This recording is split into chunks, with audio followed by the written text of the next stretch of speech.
Well, hello, hello, hello. Good morning, greetings, happy Sunday, friends. Today is June 28th. My goodness, it is the end of the month. Can you believe it? We are at the end of 6 months, and so I am super excited to be with you again because I have been away for some time. And I'm really happy to be back with you today now. It is a great day. And for those of you watching, I am really excited that you are with me today. And so, and let's make sure that's going live. Okay, good. And so I'm excited that you're with me today because I've got a lot that I want to share, and I've got a lot of good stuff to share with you today. And so, I've been missing you guys, and I love to teach. And so, we're gonna jump right in. For those of you that don't know, part of the reason that I have been gone is because my wife and I we excuse me, my wife and I we celebrated the birth of our son, and so here he is, young Prince Isaiah, and you can see my beautiful wife as well as my two girls, Anale and Avia, and we we just love what the Lord is doing in our life right now, and so we were able to bring a beautiful baby boy into the world. His name is Isaiah Emmanuel Johnson, and love having the baby energy in the house, right? And the girls love him. I'm going to show you just a couple of quick pictures and then we'll get started because you all are family. So I wanted to share just a little bit because, this is a blessing, right? So look, this is my favorite picture right here. So we've got our hands full. And so I took a little bit of time off there just to kind of get to a new normal. But we have a lot going on, and so what that means for you is that I'm excited to be back. I'm excited to be back with you, and I have missed you all, and I'm looking forward to the time that we're going to spend today. And I do believe that what I'm sharing today is going to serve you, and it doesn't matter where you are in life or what vantage point you're coming from. I think what you're going to find is that the content is going to be very applicable to you today. And so I want to start off just by just if you think about last year, right? If you think about where you were when you were at the end of 2019, so many of us came into 2020 with great expectations. We came into 2020 saying, I've got 2020 vision, I've got big goals, big dreams, whatever I didn't get in 2019, I'm definitely going to knock it down in 2020. And then 2020, and you set your goals, and then coronavirus hit. We got hit with a global pandemic. Unemployment started to skyrocketing. We started using terms like social distancing, quarantining, layoffs started to increase, and all of a sudden, our world was turned upside down because of the coronavirus. And if you look at where you are today, and you compare it to the goals that you had in mind back in January when you were writing out doing your vision board or whatever it is that you do, there's a better than average chance that there is right now a gap between where you started and the goals that you had and where you are today. And I want to suggest to you that a part of the reason that that gap exists right now is because with all the change that's happened in the world, that many of us have lost our focus. And and right now this message is designed to be a wake up call for you, right? The reason I'm teaching this content, and I don't know that I'll get through all of it today, it probably will have to be a two-part series, but what I want to talk about today, the theme that I'm coming from, is about regaining focus. Many of you had financial goals that you set out, goals to pay off debt, goals to buy a home. There are things that you wanted to accomplish with your money. You set out with the best of intentions, but with all that's happening in the world right now, there are so many distractions and so many competing commitments that I thought it would be a relevant message to you for you today for me to talk about the power of focus. Because we all wrestle with that. I mean, there's so many things competing for our time, our effort, our energy, our money, and it is so easy to get off track. And probably when I looked at where I am, I recognized that I had lost focus, and so I figured that maybe this lesson might serve a lot of you because perhaps you've lost some focus too. So let me see if I can help make it plain for you. So uh, let's see if this scenario sounds familiar.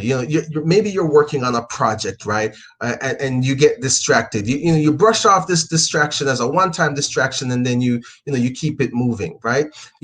Minutes later you're distracted again, and then you shift over to another project. You get a phone call, or you remember that you need to check some emails. Later on in the day, you realize that you never got around to finishing the first project at all, the one that you were working on to begin with. So maybe you chalk it up to distractions. We live in this digital world today, and we've become, many of us have become activity addicts, right? And it's as if we're living our lives in a way where we don't have our full attention on something, right? And the truth is that when we don't have our full attention on something, the outcome won't be whole either. And that could mean work, it could mean relationships, it could mean friendships, it could mean health, or it could mean your money, right? And so in order to give something your all, and whatever those goals are, what in order for you to give anything your all, it means that you have to prioritize your focus, right? Now, the question is, what do I mean by focus? So focus is defined as the center of an interest or activity. So if you're working on something and you're not putting it in the center of your interest or activity, then that means you're not giving it your focus. You're not giving it your all. You're placing it in a chain of maybe orbiting priorities, different things that are floating around. And rather than giving it 100%, what you're doing is you're splitting up its importance with other revolving tasks. And that's never really a great recipe for success. A lot of people say, they glorify this idea of being a multitasker. Yeah, and here's what I'm saying. Multitasking can be great, and some people even claim that multitasking is necessary. I know people that brag about, I'm a multitasker. But the thing you've got to remember is that multitasking itself, that in and of itself requires focus, right? And so it doesn't matter if you really want to live life as a multitasker or as a single tasker. I'm not bothered either way. But what you've got to realize is that if you're going to get stuff done, you have to learn how to focus. And you have to be able to focus on the task at hand. And you've got to be able to refrain from distractions that break your focus.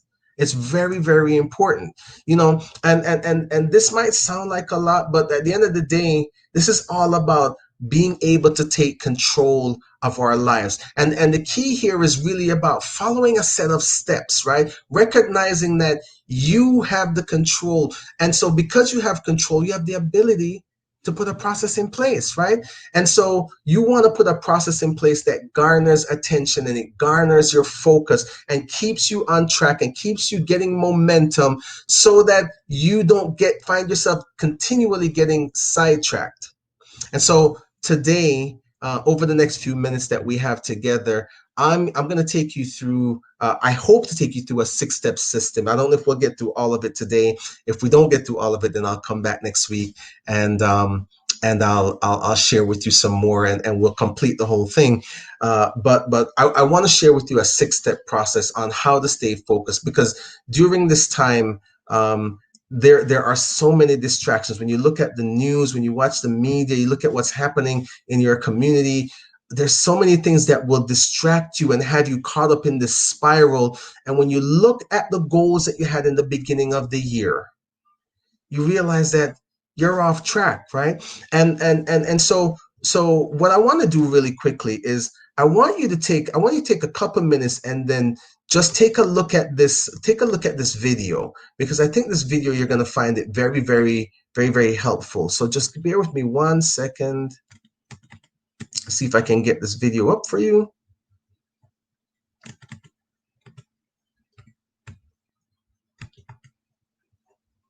Where is that? There we go.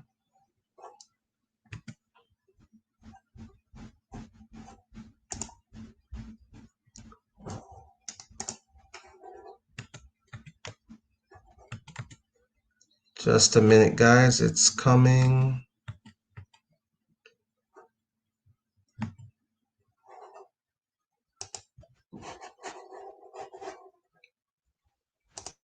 As we go about our daily lives, we experience all kinds of influences from the outside world.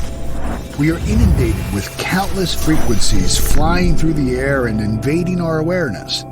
How do we react to these influences? Do we react with an instinctive anger? Do we try to combat all these frequencies? Swim against the flood of negative influences vying for our attention?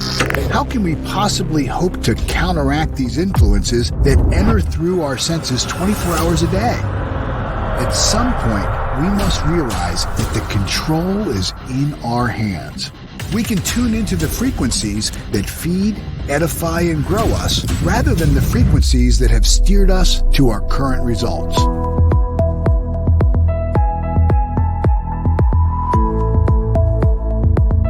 One of the most important things we possess is dominion over the influences pouring into our lives. Rather than being unaware of the negative, complaining about it, or trying to fight it, why not just notice once and for all that you hold the control?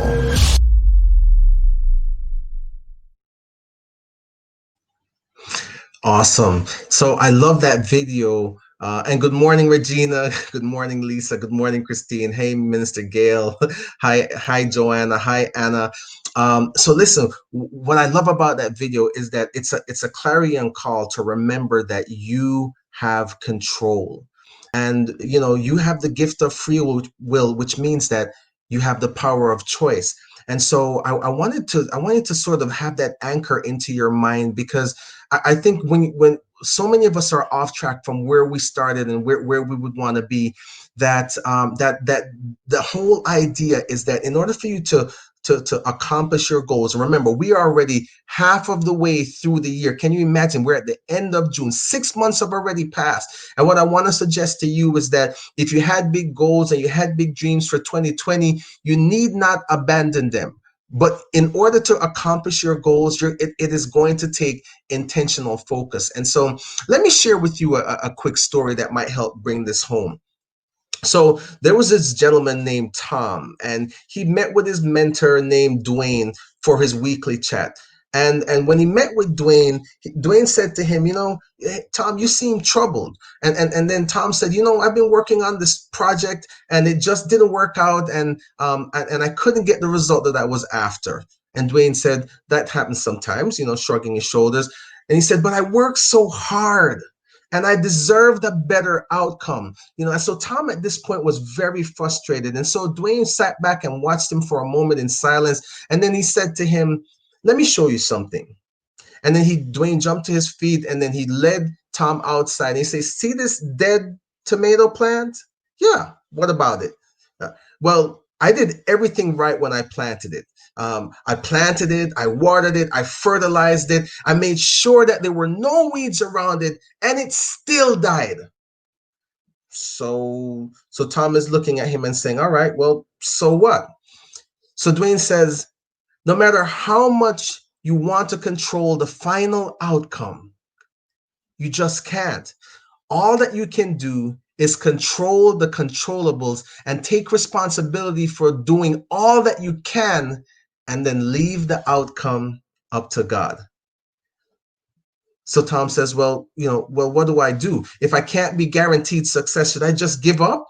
And so Dwayne chuckled to himself, and he went back inside, and he said to him, Tom, that's the dilemma, isn't it? Right? And it's one that so many people use that dilemma as an excuse for doing nothing, right? And an excuse for really not doing anything meaningful or remarkable with their lives.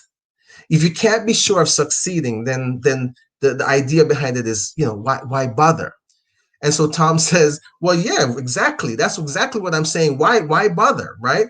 And then Tom says to him, I'm sorry, Dwayne says to him, Tom, I know you're getting ready to go, but before you go, could you do me a favor and just go to the pantry? And Tom said, okay. He walks over to the pantry door. And when he opens the door, he is confronted with a basket full of large, juicy, bright red tomatoes. And so Dwayne is looking at Tom, and he's observed from his expression that he's really surprised, right? And so he says to him, Tom, of course, not every tomato plant died. See, if you consistently do the right thing, you will dramatically increase your chances of delivering phenomenal outcomes. But if you give up just due to one or two negative results, you'll never reap a reward.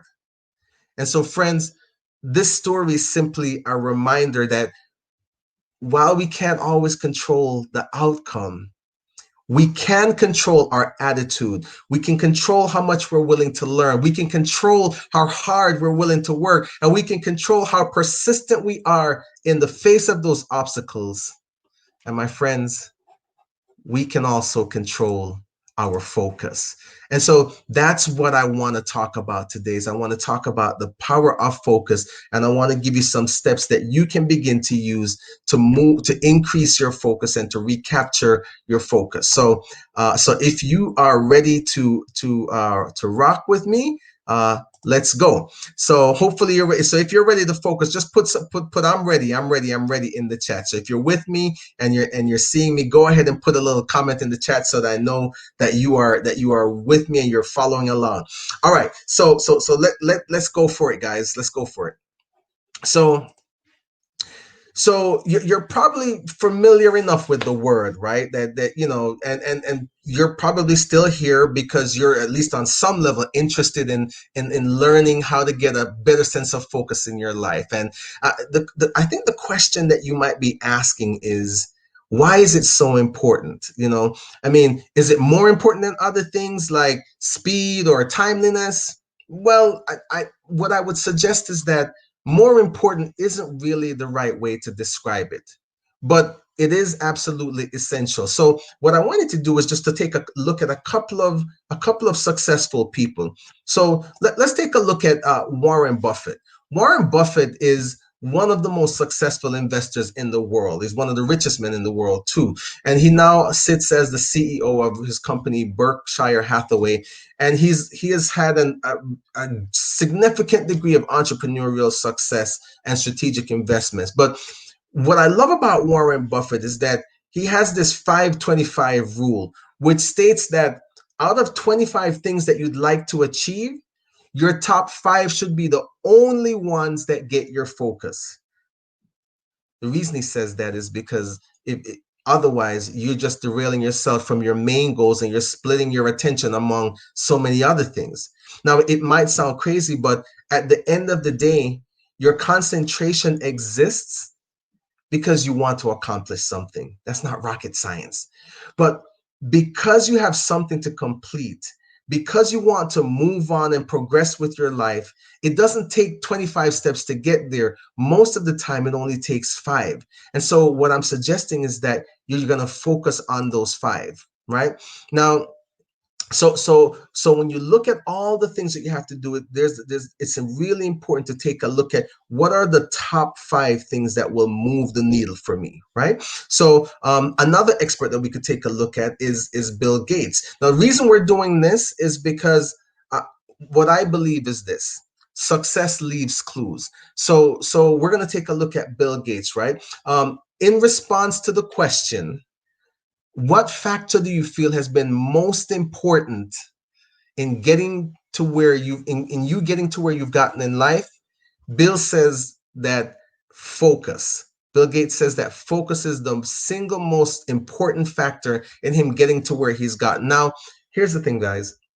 Focus isn't going to be the same for everyone. Okay, for Bill Gates it was computers. For you it might be something completely different, right? If for you it might be your health, it might be your finances, it might be your career, it might be your family. But the critical takeaway from this is simply that if you want to be successful, because we're looking at two successful people, if you want to be successful, then you focus is going to be a necessary trait for you getting there, right?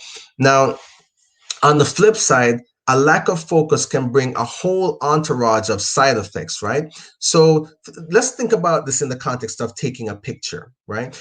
We're in the age where everybody's got a phone and everybody's phone's got a camera, and you might point your phone at an object, or maybe if you're out to eat and the meal looks good, you might want to point your phone at that, and then you might want to take a picture of it, right? But the first thing that you do, have you ever noticed that whenever you're taking a picture, the first thing that you do is you look to see if the picture, if it's in focus, right? Because an out of focus picture, it'll display a lot of pixels, but nothing clear. You might be getting a lot of information at once, but you can't quite discern what that is. Focus paints you a whole picture and leads you to results, right? And the truth is that the same thing applies in your work ethic and in your finances. If you're not focused, you just can't get simple tasks done. Now, and even worse, if you're not focused, you can't even get big tasks done, right? And if you can't get these tasks done, you're not going to accomplish your goals. Again, friends, we are halfway through the year, and I'm calling on you to take a look back at your goals and to get those goals back in focus, because I want to encourage you that you can still hit your goals, but you're going to need to focus. Now, you might be even aware of of what it feels like to lose focus. I've been there. This is one of the things that I constantly wrestle with, which is why I thought maybe this lesson would be relevant for you. Sometimes it creeps upon you, when you have major deadlines, and you begin to realize that you're juggling too many balls rather than concentrating on one at a time. Anybody ever been there? Other times you lack focus from the very beginning, right? You're working on something and you just can't seem to conjure up that motivation to just push through and get it done.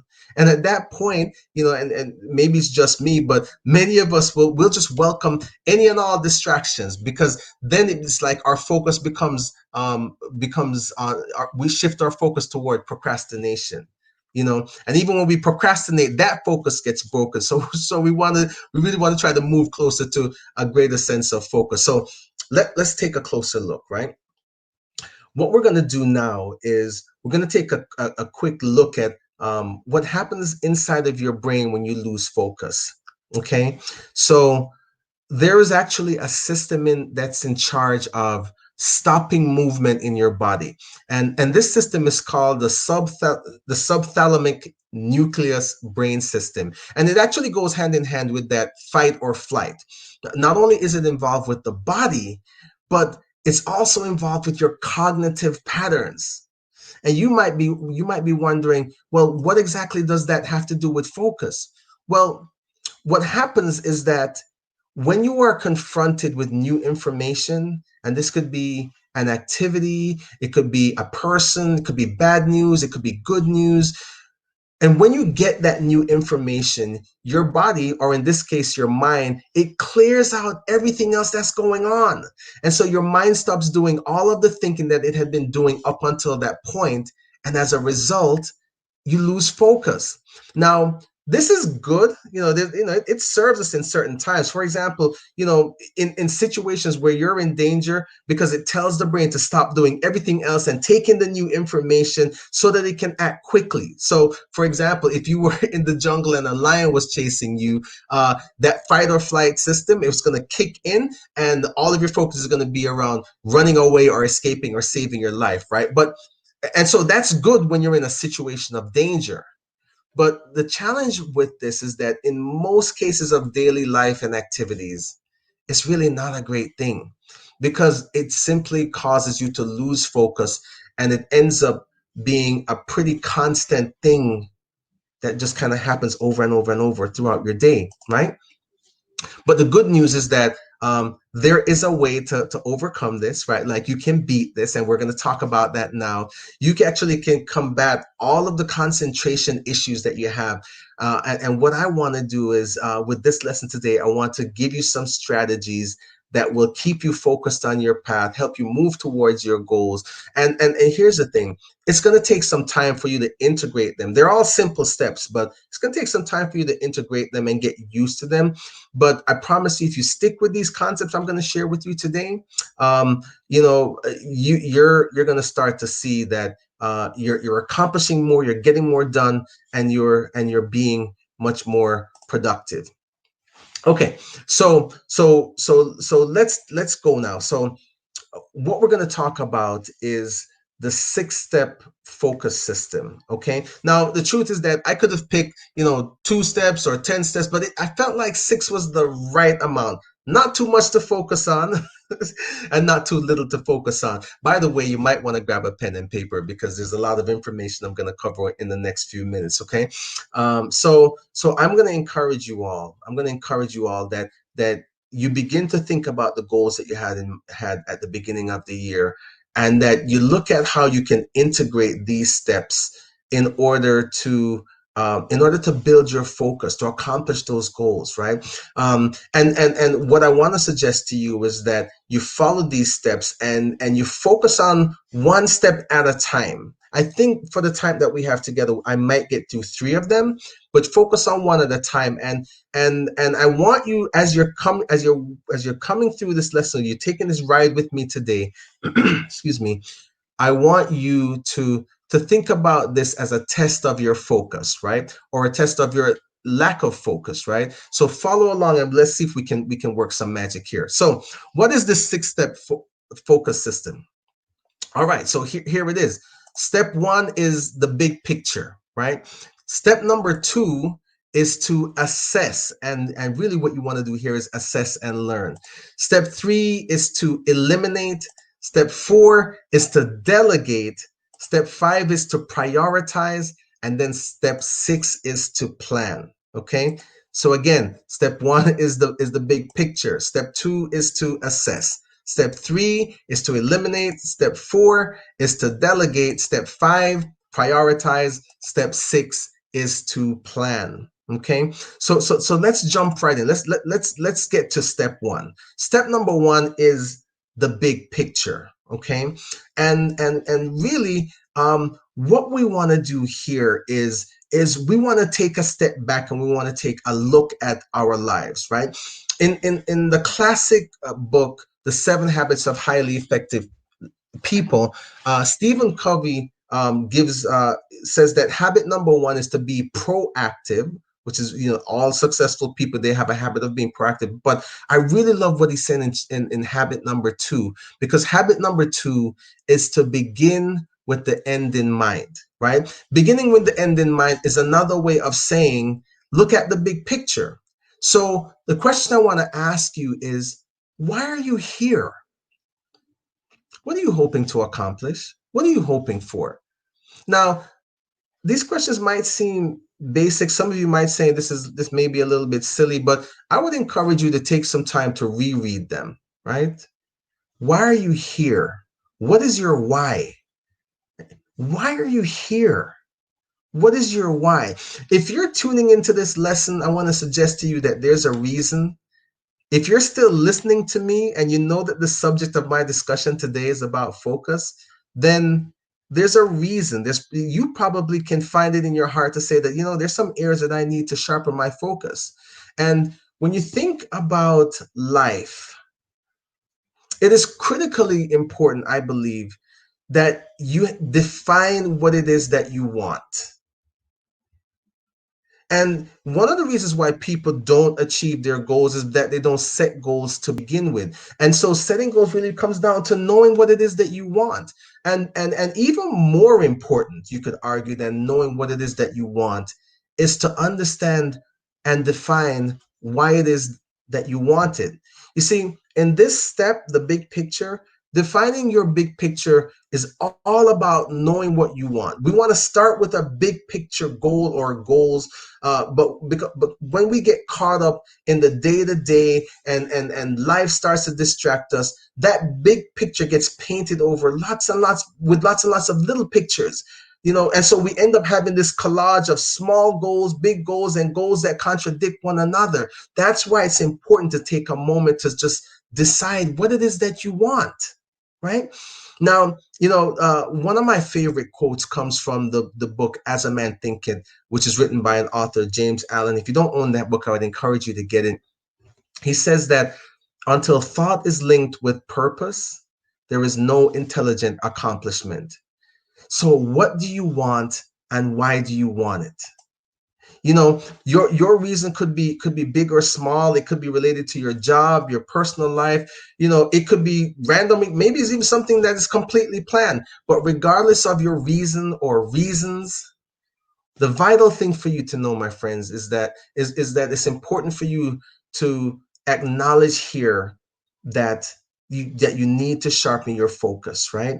In the book, Think and Grow Rich, Napoleon Hill says that the starting point of all achievement is desire, right? And so it's important for you to understand what it is that you want, right? What's your why? What's driving you? What's that motivation? Because that's precisely what you're going to use to proceed, as we walk through this course. And it's the thing that you're going to come back to when you find yourself off course. Is coming back to your what and coming back to your why. That's going to help you get to that big picture again. And so what I'm suggesting is that when you put that in focus, what we don't want is a collage of little goals that are competing against one another. What we want is a big picture, and we want to start with a blank canvas. Okay. And so I just wanted to use the canvas as an illustration, for your big picture, the ultimate destination, if you will, right? And so to define your big picture, with focus at the forefront of your mind, there are 3 steps that I want to give you to start with, and you may want to take a note of these. Okay. Okay, so the first step here is to figure out what it is that you like, right? What are your interests and preferences? Okay, how do they tie into your bigger goal, your big dreams, right? It might actually sound a little bit obvious, but your dreams only come from your interests. Think about it, right? A lot of times when you think about your goals and your dreams, they're in an area of passion for you, and that only makes sense. So if you want to be a writer, you're not going to set goals on, how to fly a plane. That would be crazy, you know. but it's important to realize that our goals and our interests go hand in hand. So if you already know, if you already know uh what you like and what you want, that's fantastic. But if not, there's a lot of ways that you can figure it out. And I would encourage you to lean in and really track with me here, right? Uh, what I would suggest is that you begin by really thinking about who you've been and what sort of things you've enjoyed throughout your entire life, right? Have you always gravitated to athletics? Are you a sports person? Are you a numbers person? Do you like reading books? Do you want to be outdoors? But think about the areas of your life where you're drawn to something that you've liked, right? If you're not really sure about that, one of the things that you can do is take a personality test. There's lots of resources out there, and the best personality test that I know is the DISC assessment, right? And so, but anyway, so personality assessments are a good way for you to figure out what kind of things you're like, the way that you're naturally wired. Another thing that you can do is you can ask friends and you can ask your family members to define you in their own words, right? So ask for input, because they may have some ideas of what you're like that might not even be in your awareness. Okay. The next thing that you can do, and this is the thing that most people actually won't do, but the next thing that you can do is to ask yourself questions. I think it's Socrates that says that the quality of a person's life will always be in direct proportion to the quality of the questions that they are willing to ask themselves, right? And so what I'm suggesting is that you ask yourself some difficult questions, not the easy ones, right? So we just talked about, knowing what you're like and knowing what you're shooting for. You need to understand exactly how determined you are and what you want your end goal to be. So you want to start by asking yourself how you want to leave this world. That's a question that a lot of us are uncomfortable with, right? We're living our life, but at the end of the day, at some point we're going to get to the other side of our last heartbeat. And I think thinking about that right now kind of helps you to start really deciding on what you want your story to be, what you want your legacy to be, right? If you were to leave this world tomorrow, what would you want people to remember you as, right? Because that's really important to consider, because if you want your life, if you want to leave a legacy, you want people to remember you as something that you've got to start living into that today, right? And so what I want to encourage you to do is to set aside some time to think about the legacy that you'd leave behind. And what I want to encourage you to do is to block out some time on your calendar, to grab a pen and a paper and to write it down.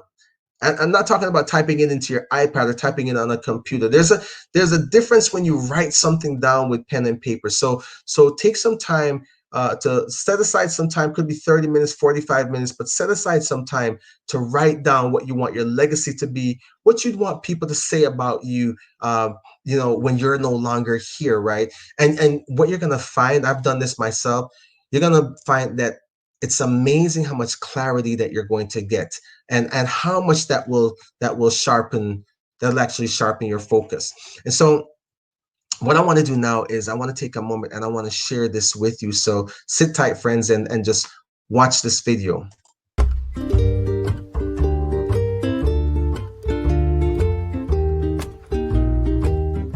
I wish I spent more time pursuing what I truly love.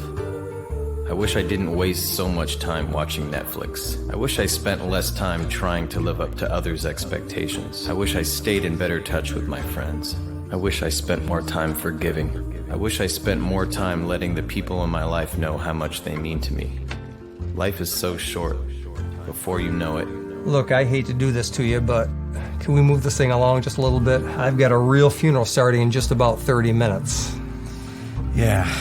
Thanks again, Jim.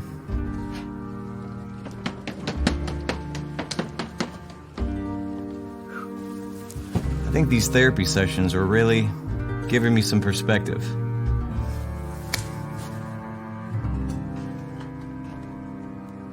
So what do you think?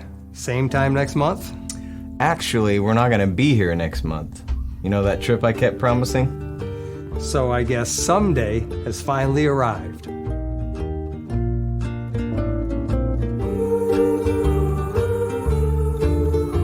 Live as if you were going to die tomorrow. Learn as if you were going to live forever. Mahatma Gandhi.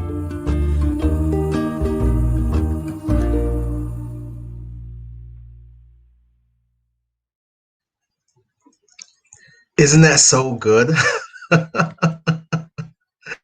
Isn't that good, y'all? Like live as if you're going to die tomorrow, and learn as if you're going to live forever, right? But it's so true. We've got to think about the legacy that we want to leave. And then we've got to start making sure that we're living our lives in alignment with the truth of who we want to become. We have to start being that person right now. So let's move on, because I want to get through the rest of this. So the first step was to figure out what you like. The second one was to ask yourself the tough questions. That's what we just covered.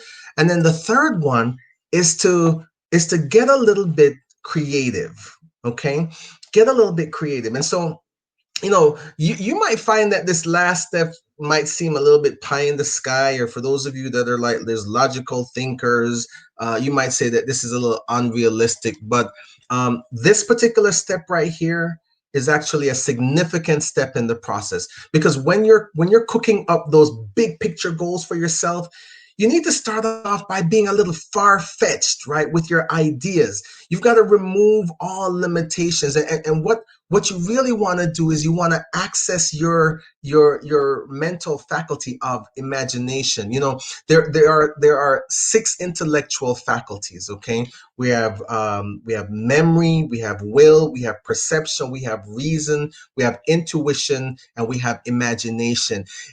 Isn't it interesting that as children, we are encouraged to use our imaginations, to daydreams? And some of you, maybe when you were growing up, you had this imaginary friends, right? I remember my son Ajani, when when he was about 4 or 5, he used to have this imaginary friend named Hanker. And so he would talk to Hanker, and Hanker was just as real to him. Now, I'm not suggesting that you make up I'm not suggesting that you make up imaginary friends, okay? But what I am suggesting is that imagination is not something that is left only to us to use as children.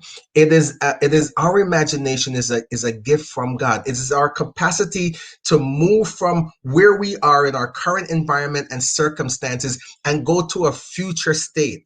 It's what allows you to dream. And maybe you've been through some setbacks in life. Maybe you've been knocked down a time or two, because life has a way of just beating out the dreams out of you, beating out the focus out of you. And particularly this year, I don't think there's a single person listening to me right now or watching the replay that could honestly look me in the face and say that where things are right now in this world and in your life, in your community, are what you thought they would be. The circumstances and environment have completely changed, right? And so because environment has the ability to shape us and to cause how we view the world and how we view ourselves and how we view others, it's important that you start that as you think about getting your big picture goals, it's important that you can access your imagination and dream a little bit.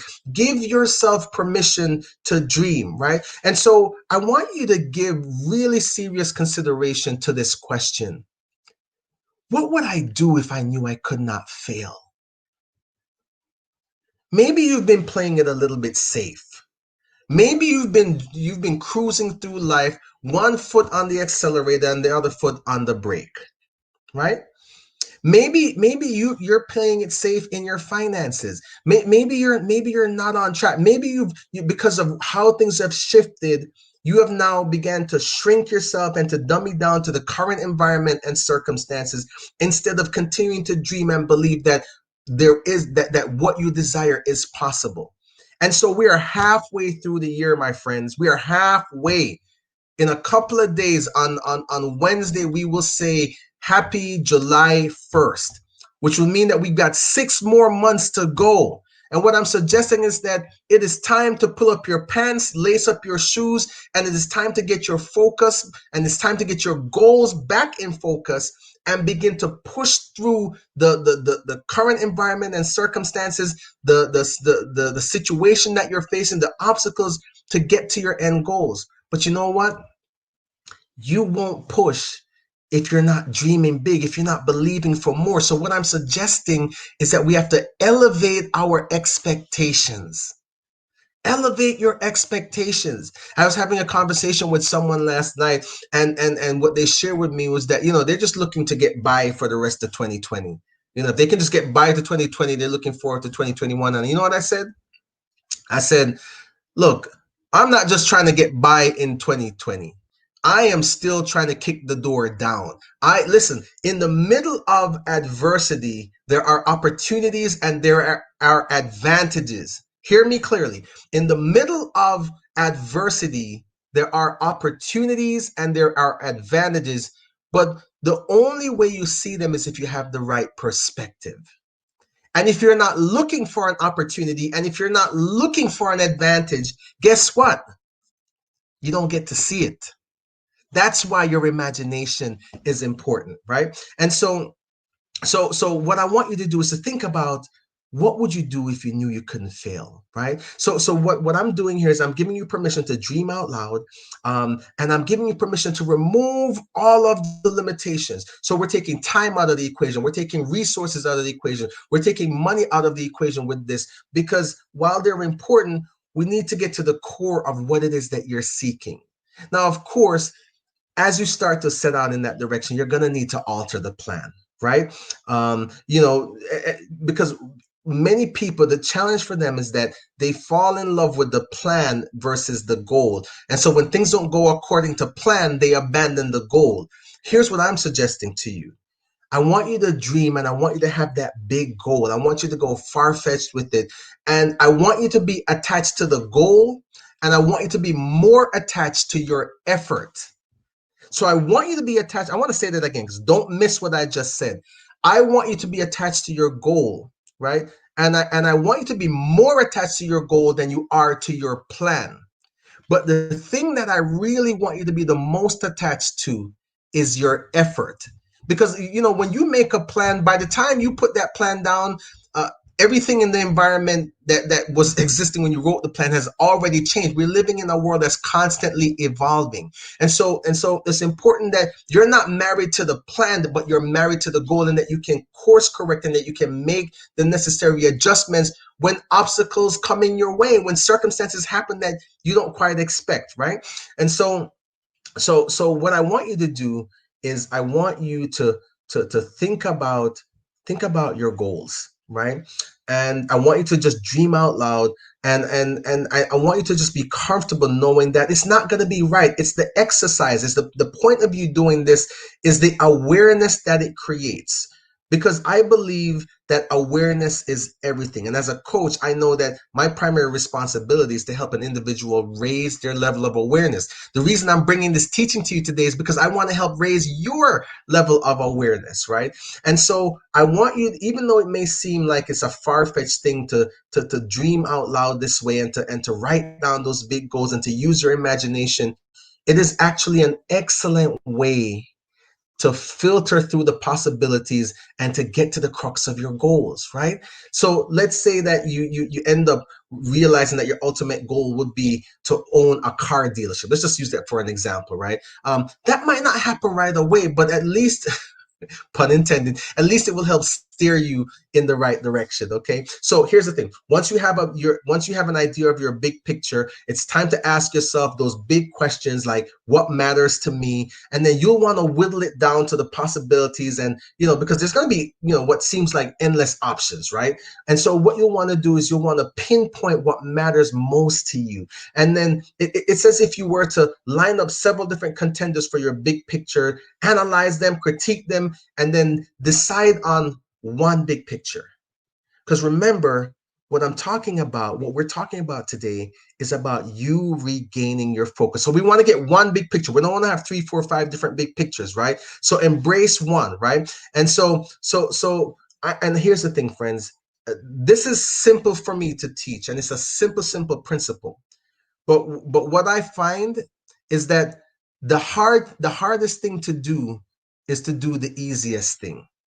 And that might sound like a contradictory statement, but as much as I say this, I wonder how many of you today, you've got the rest of the day ahead of you. I wonder how many of you today would actually take the time to sit down and to write this out, right? To capture that big picture, because it's a simple thing to do, but it really is easier said than done, right? And so let me give you a process to filter this through, so that this might actually help clarify your thinking. So what I would encourage you to do today, okay, remember, we're talking about regaining your focus, the power of focus. So let's see how focused you can stay, and let's see if you can accomplish this. Okay, begin by listing out all of the things in your life that matter to you, right? So let's just put the big picture goal on pause for a second. Here are a couple of ideas of things that you might want to list out, right?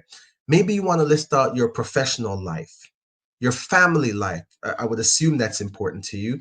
Maybe your money, right? You know, money should be a priority. How about job stability or health or fitness, or maybe there's some hobby that you engage in, or some sort of creative endeavor like art, or some sort of passion that you have. Maybe you might want to have something like, something like you love doing every single day. Now, maybe there's a particular location that you want to live, or a lifestyle that you want to live. You know, there can be plenty of deciding factors. But these are some of the key ones, and I want you to list out the things that matters most to you. Now remember, this is a thinking exercise, and the challenge that we have in this world is that most people don't think anymore. uh, do you know that most people have the exact same thoughts every single day? And to the degree that you have a resistance to doing this exercise is an indication that you're not creating anything new in your life. You're just recreating the same old life because you're rethinking the same old thoughts on autopilot. So I'm trying to break the autopilot cycle that you're in, and to cause you to go outside of your comfort zone. So I'm asking you to do this today, right? And so once you've got all of these things listed out, right, what I want you to do is to rank them in order of importance. So you're going to list out the things that matter most to you. You're going to rank them in the order of importance. And then what I want you to do after that is I want you to narrow it down to 5. Now, remember, this is taking us back to the 5-25 rule that Warren Buffett teaches about. Okay. Now, these 5 themes should be held in your constant. They should be held as constants in your life, right? So remember, you're thinking about what matters most to you, and so you should keep this constant in your mission to finding and retaining your focus. Because what you're going to find is that over time, they're going to change. But for now, you should hold on to your big picture goal, and you should hold on to these 5 things. And that way, the big picture that matters most to us will be based on the smaller things that also matter most. So you've got the big picture goal, and then you've got these small things that matter most. Okay. So what I want to do now is I want to tell you a story. And this is a very, very interesting story. And it's about a guru and some archers. Okay. So in India, there's a guru that he's teaching his students archery. Okay. And the guru, he hung this wooden crow from a tree branch, and then he called all his students to come around, and he tells them, and then he says to them, um, I want you to aim for the crow's eyes, but first I need you to tell me what you see. So remember, this is an archery class, so they're getting ready to shoot some arrows. He's teaching these guys. So he hangs up this wooden crow, puts it on a tree branch, and he tells them that I want you to aim for the crow's eye. But first, before you fire, before you release the arrow, tell me what you see. So the first student approaches, and the teacher asks the student, what do you see? And the student says to him, I see the garden, I see the trees, I see the flowers, I see everything. The teacher asks the students to step aside and to not shoot. He then calls the next student up, and he told him the same thing, right? He said, tell me what you see. The second student says, I see the air, and I see the leaves blowing in the wind, and the guru, and so he tells him, step down, don't shoot yet. And he goes to a few more students, tell me what you see. And they're seeing all the things that they see. They're telling him what they see.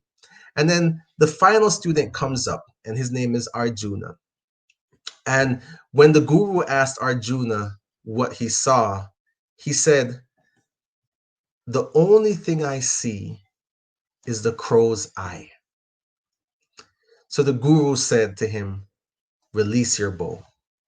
And of course, as you might expect, Arjuna hit the crow in the middle of his eye. Now, I tell you that story because, with just a little bit of reflection, you can see how simple but yet powerful that story is, right? It's important that if you're going to hit your target and accomplish your goal, it's important that you are actually focusing. It's important that you're focusing on those goals, right? So let's jump back at it. So, okay. So, all right. So we're talking about the 6-step system. Okay. So that was step number one. Step number one was the big picture. So remember, this teaching is that what we just covered is part of a 6-step system. It's called the 6-step focus system. Step number one is the big picture. Okay. Now remember, the 6 steps are just, number one is the big picture, number two is to assess, number three is to eliminate, the fourth step is to delegate, the fifth step is to prioritize, and the sixth step is to plan. Okay, so that's what we want to do now. What we want to do now is go to step two. So after you've given this some thought and you've done the exercise, the second step that I want you to do is to actually, step number two is to assess. So you came up with your big picture, guys. And you may know, you may not know how you're going to get there, but at least you have the big picture. You have a big goal in mind, and you have the top 5 things that matter most to you. And at this point, because you've taken the time to do that exercise, you are already ahead of the game. So rather than sit down and push papers around at work, you're going to work, and you're going to work with a purpose, because now you've got goals, now you've got some focus, right? And you know that there's a big goal waiting for you, and that big goal is dependent upon your efforts. Now, at any time you get distracted or derailed, you can always remind yourself of the big picture. That's why I wanted to start with the big picture. But then that now takes us to step number 2, and we're going to go through this very quickly. That allows you to move from the big picture and now to transition into the ins and outs of where you need to focus. Okay, so what we want to do here is we want to think about your current work processes. Like, think about the way that you do the things that you do, because many of us are creatures of habit. It's estimated that about 80 to 90% of what we do habitually, and a habit is really defined as an activity that you engage in without conscious thought, right? So you're not consciously thinking about it when you're doing it. So I want you to think about the way that you do the things that you do. What are the processes that you use to manage your money? How do you handle your work responsibilities? There's a good chance that there's a routine that you're following. So I want you to think about how you focus on tasks, and I want you to think even more about how you tackle new assignments, how long you can work on something without getting distracted, right? Let's start by defining your focus. And at this point, you may not know if you're focused or if you're easily distracted. Sometimes it's really hard to tell. So the key here is that you want to assess and you want to learn, right? So let's take a quick look at some signs that you're focused and compare it against signs that you're not focused. So some signs that you're focused. When you're focused, you're alert, you're energized throughout the day, you have a spring in your step, and you're not easily derailed from your alertness. You're able to set goals for yourself. You're able to tackle your goals by breaking them down into small goals and tackling those, and then working your way up to the big goals, right? Back to that big picture, right? When you're focused, when you need a break, you take one, but you don't need to be on a break for too long, because you're able to get back to work and get back on track after your break. So that if you can, a good chance that you're a pretty focused person. Now, here's some signs that you're not focused. You often find your mind wandering, right? And drifting to another topic. You daydream often. How about this? You pick up your phone. How many of you are picking up that phone, that social media? You pick up your phone and you get distracted by it quickly. When someone approaches you and engages you in a conversation, you can't even seem to get back on track. Or if you do, you find yourself having a hard time with it because you're distracted. Your mind is busy. Or another sign that you're not focused is that you can't keep track of your progress. Look, now this is not to come from a place of judgment. It's actually really good news. It's okay if you're easily distracted, because that's fixable, and that's what we're going to cover over the next couple of weeks, right? And if you've got a solid foundation and your focus good, that's great news. But the thing is that I want you to do is I want you to understand that assessing your focus is a key. Whoops, I jumped too far ahead? There we go. So assessing your focus is a key part of success, right? You've got to be able to understand how well you focus. And so the thing is that you can always improve your attention, but it's good for you to get a baseline before you begin to develop it. So that's why you want to assess it. So as you assess your focus, remember, we're talking about the power of focus and how you regain your focus so that you can connect to your goals and you can crush the rest of 2020. As you assess your focus, what you really want to do is that you want to look at it from your own perspective. The reason I'm saying this is because assess, when you use that word assess, it kind of has a formal ring to it. It sounds more like an exam than like a fun and helpful exercise, but it really is more of a fun and helpful exercise. And so I want you to treat it that way, right? You're not assessing yourself to give yourself a pass fail grade. You're simply assessing your focus so that you can improve. So step number one, stop and listen. Okay, begin by listening to yourself.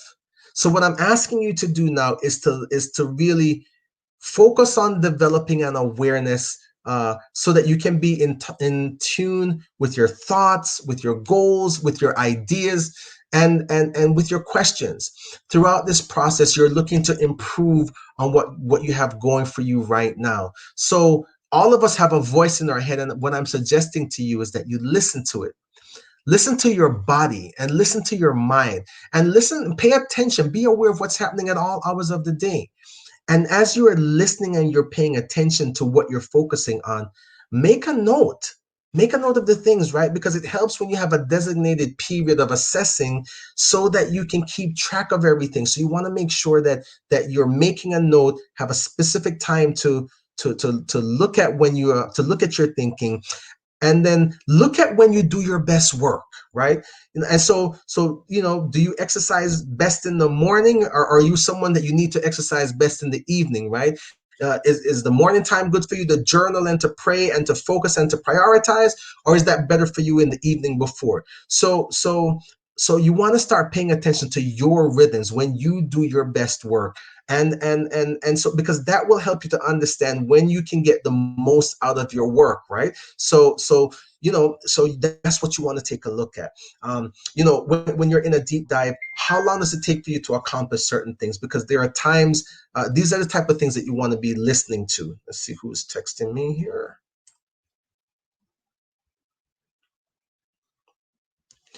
Okay, so these are the type of things you want to be listening to as you start to stop and listen. Now, the second step to this is that you want to try something new. The next stage of this is the next stage here is where you're really going to focus on experimentation. So you want to approach your life as an experiment. So think of listening to yourself as a way to isolate variables from the unknown. So you're able to capture the essence of you, your work ethic, what works best for you, and now you know what doesn't. The second part of assessing is when you mix things up and you see what works and what doesn't, right? So this is when you're going to start trying out some new strategies, because you've already sort of paid attention to what works and what doesn't, right? So now at this point, you know what it's like. You know what you like, and you know how to optimize your existing work processes, because we just talked about that. So now it's time to figure out some new approaches, some new strategies. And so let's say you typically stay focused in silence. Well, maybe you might want to mix it up by trying to work with headphones on, and then take a note of how you feel. Did you improve? Was it worse? So you want to start trying some different things. Try it out with time management even, right? You are typically, maybe you typically use simple lists. So maybe you might want to try like a productivity tool, for example, right? Or maybe you might want to get a more elaborate list structure. But what I'm saying is that I want you to break out of routine, right? I want you to test things and then experiment, right? Observe how it impacts your overall focus, because you never know what you'll discover. Now I think it's also important to say here this, that make sure that you don't just aimlessly try anything and everything, right? We don't want you all over the place, right? You should be only trying things that you genuinely believe, right? You should only try things that you genuinely believe will have a positive impact on your focus, on your habits. So you want to take some time beforehand to really decide what these something new items will be, okay? And then finally, we're going to look at what works and we're going to look at what doesn't work, and we're going to toss out the things that don't work. So you want to learn from your failure. So matter of fact, I don't even like calling it a failure. I really think that there are times that you win and there are times that you learn, but you never lose if you learn something from an experience. So you want to learn from the lesson. So if you don't succeed with a particular approach, then what you really want to do is not fret about it and not beat yourself up about it, but you really want to chalk it off to that was a no-go and apply that lesson down the road, right? As I bring this to a landing right now, geez, I thought it would have gotten to the third step, but I'll come back. Tune in next week. I'll cover two more steps of the six-step system, right? But as you take this journey with me, I want to encourage you. Don't get overwhelmed. Okay, what I'm trying to do with this teaching is to help you recapture your focus, right? And so I'm going to give you a lot of suggestions. I'm going to encourage you with some things for you to try, right? And because I'm going to be giving you things, I'm going to be layering on practical application points, you might even lose focus with that. But I want to encourage you to pay attention and to stay in the awareness of what it is that you're focusing on. What I want you to do is to just take the tips I'm giving you as a possible solution and use it if it suits you, if it helps you to increase your concentration. Use them, right? Figure out the ones that work for you and just focus on those ones, right? If a step doesn't work, that's okay. But at the end of the day, the goal is to regain focus. And so friends, what I want to do is I want to thank you for joining me today. There is so much more that I want to share. I'm about a third of the way through my slide deck. So I tell you what, if you have found value in this teaching, why don't you just shout me out in the comments and let me know, because listen, 2020 is still here. It is not time to crawl up and die, right? If you were to look at your life as it is today, right? You look at your life as it is today, and you project that out in the future. If how your life is set up today with your current environment and circumstances is not the way that you would want it to be for the rest of your life, then that's an indication that you have a desire, right? And in Wallace D. Wattles says that desire is the effort of an unexpressed possibility, seeking fuller expression and seeking fuller expansion. If you have goals, if you had goals and you've lost focus on them, and now is the time, we are at the halfway mark. We've got 6 more months to go. And I want to suggest to you, it is not time to tuck your tail between your legs like a shamed dog and run away. It is time to put your chest up. It is time to recapture your focus. It is time to get those goals back out. Think about your big picture, assess where you are with your focus, and it is time to get those goals back in gear, because you've got something special inside of you that the world needs. And that desire that you have, those goals that you have, it is efforting to express itself through you. There's something that only you and you alone can bring to the world, right? And so I want you to get back on focus. It is important that you do that, because your goals matter not only to you, but to the people that you're responsible to and for. And so I just want to encourage you. Yes, we're in this COVID-19. Yes, we're in a global pandemic. Yes, the world has been turned completely upside down and is not what you expected. But so what? There are opportunities that are yours for the taking if you can recapture your focus and if you have the right perspective. There are always advantages in the midst of adversity.